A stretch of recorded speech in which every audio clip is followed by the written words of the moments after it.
You're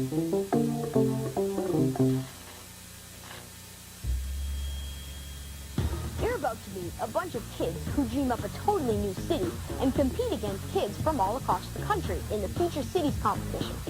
To win this competition, Emily and her friends have to use engineering to solve some real-life problems in their city, like how to create enough energy. Watch to see if their design has what it takes to be the winner. First place in Future City competition is... That's me, Emily. I'm my class from Abington, Pennsylvania. This is the big moment. We're about to hear we won the Future Cities competition. But before we find out, let me show you how we got there.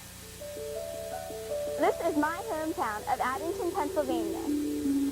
I got interested in the Future Cities competition because my brother was on a Future Cities team that went to the Nationals in Washington, D.C. It's a tradition at our school, Our Lady Help of Christians, to participate in the Future Cities competition. Speaking of traditions and school, I think I'm late. I think it's time we decide where our city is going to be. We're having our first meeting with Mrs. Ring. She's our science and math teacher.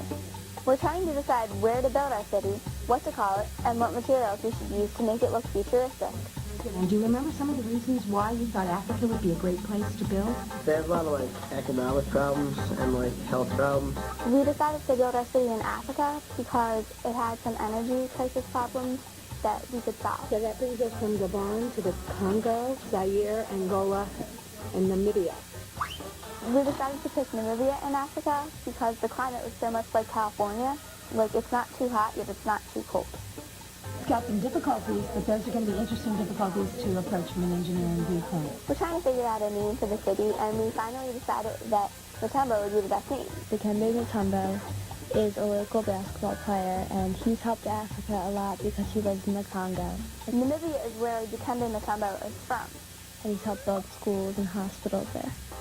Mutombo was created to solve an energy crisis in Namibia, which currently has to import half of its electricity. This is a problem we wanted to solve. We're going to the library now, and we're going to search for different types of power sources that we can use in our city. Renewable resources like the sun, the wind, and the ocean will always be there. You can always use them and get energy from them. And since Mutombo is close to the ocean, we thought this might be a great place to get a lot of energy from. Right now, we're researching about hydroelectricity, finding ways to use, the ocean and water to provide energy for our city. I still like the tidal fences. But the thing is, they're both very costly and big and hard to get. In our research, we learned about turbine farms. They use the tides and the waves and the wind even to create energy. There's something like a big fan that we call a turbine. And when the wind blows, the turbine turns and it collects energy. So you're doing great. For the contest, we build a computer model of the city. Yellow means industrial, and the orange means government space. We do a layout on paper first, because if you put it on paper first, you already have it organized. In SimCity 3000, you can create and build your own city. The SimCity program teaches you how to maintain the city. The things that you do to your city affect the consequences that come later. Say if you don't connect electricity to it, then the people won't go there because there's not electricity. We're going to lay down the roads, and then we're going to put in all the zones according to our map. I think it looks good. Now we've done the research, and we're ready to start building the model itself. Tune in next time, and you'll see how far we've progressed in the building of Mutombo.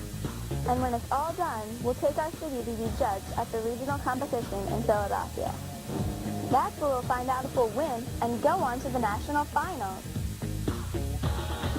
We'll continue the story of Emily and her team on another episode of Zoom. How would you power a futuristic city? Send your ideas to Zoom. And for more information about the Future Cities competition, visit the Zoom website.